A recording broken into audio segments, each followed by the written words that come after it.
కరుణరస ప్రబంధం, కామేశ్వర జీవన గ్రంథం. మహనీయ మానవ జీవనానికి మకుటాయమానమైన లక్ష్యాలు రెండు. ఒకటి మహాకరుణ, ఇంకొకటి మహాప్రజ్ఞ అని గౌతమ బుద్ధుని అనన్య సామాన్య నిర్ణయం. ఆ మహాకరుణ, ఆ మహాప్రజ్ఞల మహోజ్వల సంగమ శిఖరమే డాక్టర్ పెమ్మరాజు దుర్గా కామేశ్వరరావు. 29 డిసెంబర్ 1940 విజయవాడలో జన్మించారు. తల్లి వెంకాయమ్మ, తండ్రి పివి సత్యనారాయణ బాల్యంలో అలవరచిన సుబుద్ధులు, సత్ప్రవర్తనలే ఆయనకు ఈనాటికి ఉపాధేయాలుగా వెన్నంటి ఉంటున్నాయి. ఆ బాలుడు తన హైస్కూల్ విద్యార్థి దశలోనే భౌతిక విజ్ఞాన శాస్త్రం పట్ల ఆకర్షణకు గురి కావటం గమనార్హం. ఉస్మానియా యూనివర్సిటీలో కేంద్రక భౌతిక శాస్త్రం ఐచ్ఛికాంశంగా ఎంఎస్సి ముగించిన అనంతరం అదే అంశంలో పీజీ డిప్లొమా సంపాదించే నిమిత్తం సాహా ఇన్స్టిట్యూట్ ఆఫ్ న్యూక్లియర్ ఫిజిక్స్లో ప్రవేశం సంపాదించారు. అది అంతర్జాతీయంగా ప్రసిద్ధి చెందిన సంస్థ. దేశం నుండి ప్రతి సంవత్సరం 13 విద్యార్థులకు మాత్రమే అక్కడ ప్రవేశావకాశం కల్పిస్తారు. పట్టభద్ర విద్యానంతరం అమెరికాలోని బోస్టన్ యూనివర్సిటీలో కొంతకాలం బోధనా సహాయకుడిగా పనిచేశారు.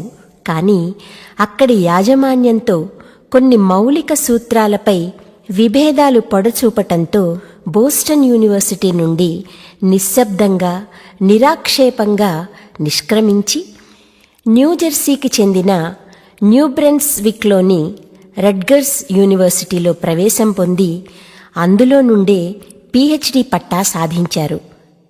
ఆ సమయంలోనే వివక్ష నుంచి విముక్తి కోసం, హక్కుల సాధన కోసం నల్లజాతీయులంతా ఒక్కటై ఉద్యమ మార్గం పట్టారు.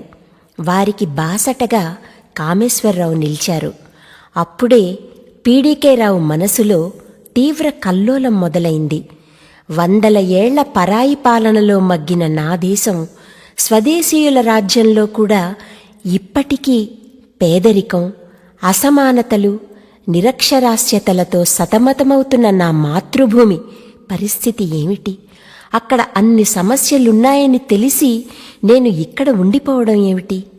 ఈ ప్రశ్నలు ఆయన్ని ఉక్కిరిబిక్కిరి చేశాయి. ఎన్నాళ్ళు ఈ వెలివేత, ఎన్నాళ్ళు ఈ వలపోత, ఊరావలి వాడల్లో మన బతుకుల రాలు పూత. ఎన్నాళ్ళు ఈ వెలివేత, ఎన్నాళ్ళు ఈ వలపోత. అంతే, ఆ క్షణమే తన కొలువుకు శాశ్వతంగా సెలవు ప్రకటించి జన్మభూమికి తిరిగి వచ్చారు. స్వేచ్ఛాచింతకుడు జిడ్డు కృష్ణమూర్తి రచనలు అధ్యయనం చేసి ప్రభావితులయ్యారు. దిశానిర్దేశం కోసం లోక్నాయక్ జయప్రకాష్ నారాయణను కలిశారు.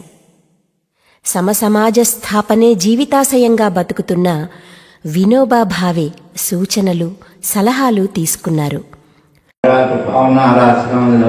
వినోబా భావే గారిని కలిశాను. ఆ రోజు వినోబా భావే గారు మౌన వ్రతం పాటిస్తున్నారు. నేను ఆయనకి నాకు గ్రామాలు వెళ్ళి ఏదైనా చేయాలని ఉంది అని రాస్తే ఆయన ఒకటి రాశారు పక్కనే, keep your mouth shut and listen to people for 90 days.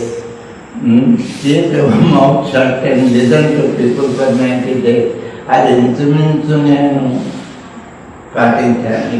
Andhra Pradesh రాష్ట్రంలోని మూల మూలలు సంశోధించి బడుగు జీవులు మౌనంగా ఎదుర్కొంటున్న ఆర్థిక, సాంఘిక, సాంస్కృతిక, రాజకీయ వివక్షలు, దారుణ పైశాచిక అస్పృశ్యత దుశ్శాసనాలు కూలంకషంగా, క్షోధక్షమంగా అధ్యయనం చేసి ఒక అచంచల నిర్ణయం వహించారు. అప్పటి ప్రిన్సిపల్ సెక్రటరీ మోహన్ కందా ఐఏఎస్ సలహా మేరకు విజయనగరం జిల్లాలోని గరివిడి, చీపురుపల్లి మండలాలను కార్యసాధనా క్షేత్రంగా ఎంచుకున్నారు. ఆ ఊరిలో అనేక సమస్యలు. నిరుపేద జనానికి కడుపు నిండా తిండి లేదు, కంటి నిండా కునుకు లేదు, ఒంటి నిండా బట్ట లేదు, ఉండటానికి సరైన ఇల్లు లేదు, చదువుకోటానికి బడి లేదు, వైద్య సదుపాయమూ లేదు. అసలు వాళ్ళకి అస్తిత్వమే లేదు. దారిద్ర్యం, అసమానతలు రాజ్యమే.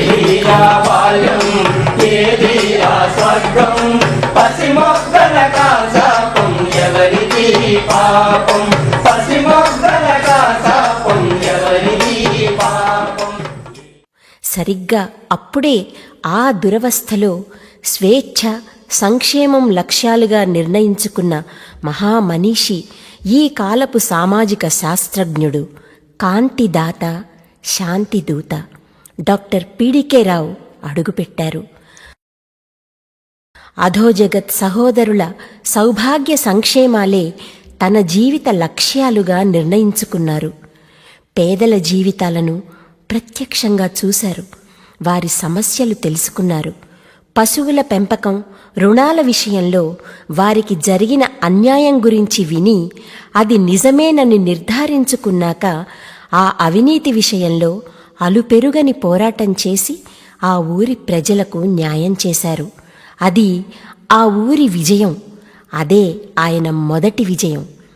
ఆ స్ఫూర్తితోనే పెత్తందారులు, ప్రజాప్రతినిధులు కబ్జా చేసిన కొన్ని వందల ఎకరాల ప్రభుత్వ భూమిని పునర్వ్యవస్థీకరించి దళితులకు, పేదలకు అందేలా చేశారు. వీరికి చదువు లేకనే కదా ఇలా మోసపోతున్నారు అని గ్రహించి ఆ గ్రామంలో వయోజన విద్య ప్రారంభించి అమెరికా యూనివర్సిటీలో పాఠాలు బోధించే స్థాయి నుంచి పల్లెటూరులో నల్ల బల్లపై తెల్లటి అక్షరాలు దిద్దించి నిరక్షరాస్యత దూరం చేసే స్థాయికి ఎదిగారు. ప్రభుత్వ సంక్షేమ పథకాలు, వాటి తీరు తెన్నుల గురించి వాళ్లకు అవగాహన కల్పించారు. భవిష్యత్ తరాల వారికి బాసటగా ఆయన మానసపుత్రిక బాలబడిని స్థాపించి అమెరికాలో సంపాదించిన జీతాన్ని, తన జీవితాన్ని పునాదిగా చేసి స్వయంగా పిల్లలకు పాఠాలు చెప్పటమే కాదు, వారికి పౌష్టిక ఆహారం కూడా అందించారు.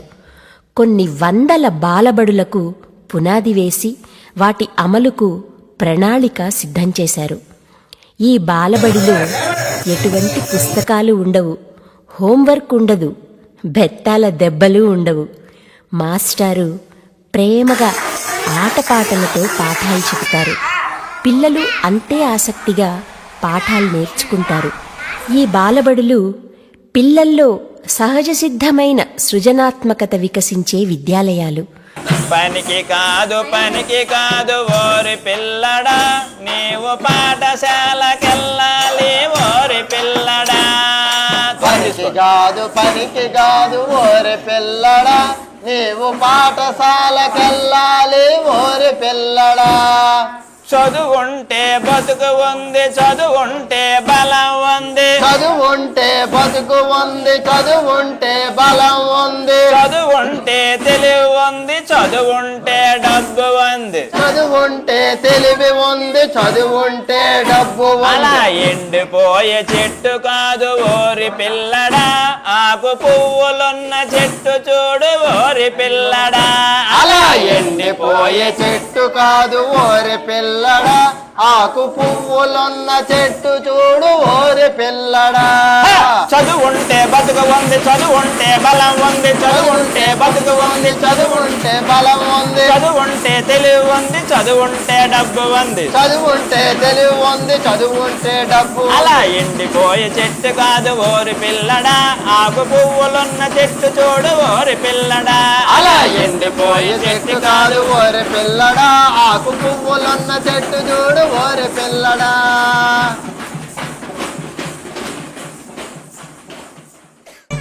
బాలబడి కాన్సెప్ట్ యొక్క ముఖ్య ఉద్దేశం ఏమిటంటే ఆనందమైన జీవితం గడపడం అనేది బాలల హక్కు. ప్రతి చైల్డ్ తన ఇళ్లలో మాతృభాషను చాలా చక్కగా నేర్చుకోగలుగుతున్నారు. వాళ్ళు కాన్వెంట్స్కి వెళ్లకుండా, ట్యూషన్లకు వెళ్లకుండా, బడులకు వెళ్లకుండా మాతృభాషను నేర్చుకునే పరిస్థితి మనమందరము చూస్తూనే ఉన్నాము. దానికి ముఖ్య కారణం ఏమిటంటే అక్కడ ఒక సహజ అభ్యసన వాతావరణం అనేది ప్రతి ఇంట్లోనూ ఉంటుంది కాబట్టి వాళ్ళు నేర్చుకోగలుగుతున్నారు. సహజ అభ్యసన వాతావరణము అంటే పిల్లలు బిడియము, ఒత్తిడి, భయము లేకుండా తమంతట తాము పాల్గొని తమకు తెలియకుండానే విద్య నేర్చుకునేటటువంటి వాతావరణాన్ని సహజ అభ్యసన వాతావరణం అంటారు. ఇది ఇంట్లో ఉన్నప్పుడు మనము బడిలో కూడా ఇటువంటి వాతావరణాన్ని కల్పించగలిగేటట్టయితే పిల్లలు ఏమాత్రము ఒత్తిడికి గురి కాకుండా హోంవర్క్లు పుస్తకాలు లేకుండా చదువు నేర్చుకోగలరు అని మేము బాలబడి యొక్క రూపకల్పన చేయడం జరిగింది. ఆయన రాకతో ఆ భూమి పులకరించింది, ఆ క్షేత్రం నాట్యం చేసింది. 40 ఏళ్ల క్రితం ఆయన ప్రారంభించిన బాలబడి రాష్ట్ర వ్యాప్తంగా విస్తరించింది. ఒరిస్సాలోనూ అమలవుతుంది. ఆదర్శ గ్రామాన్ని నిర్మించాలన్న ఆయన ఆశయం సఫలీకరణ చెందింది. ఇప్పుడు ఈ రాష్ట్రాలలో అమలు జరుగుతున్న పొదుపు సంఘాలు, అంగన్వాడీ కేంద్రాలు అప్పుడు ఆయన ఆలోచనలే. ఈనాటికి మన తెలుగు రాష్ట్రాలలో అనేక అంగన్వాడీ కేంద్రాలకు వారే శిక్షణ ఇస్తున్నారు. రజకులు, క్షురకుల నివాస గృహ సముదాయ నిర్మాణం కోసం దళారీలు లేకుండా, కాంట్రాక్టర్లు కాకుండా వారు పొదుపు చేసిన డబ్బులు పెట్టుబడిగా పెట్టి శ్రమదానంతో సొంత ఇంటి కలను సాకారం చేసుకున్నారు. దానికి విజయ కాలనీ అని నామకరణం చేసి ప్రముఖ సంఘ సేవకుడు వావిలాల గోపాలకృష్ణయ్య చేత ఆవిష్కరింపజేశారు. అలాగే రిక్షా కార్మికుల కోసం కూడా ఒక కాలనీని నిర్మించాలని అనుకున్నారు. కానీ అధికారులు, ప్రజాప్రతినిధులు అనేక ఆటంకాలు కల్పించారు. ఆ సమయంలో ఎస్ఆర్ శంకరన్ ఐఏఎస్ సాంఘిక సంక్షేమ శాఖలో కార్యదర్శి పదవిలో ఉన్నారు. కామేశ్వరరావు ఈ ఉదంతమంతా ఆయన దృష్టికి తీసుకుపోగా ఆయన వెంటనే విజయనగరం కలెక్టర్ శర్మారావుకు హెచ్చరికలు జారీ చేసి లబ్ధిదారుల గృహ నిర్మాణ ప్రయత్నాలకు ఎటువంటి ప్రతిబంధకం కలిగించటానికి వీలు లేదని హుకుం జారీ చేశారు.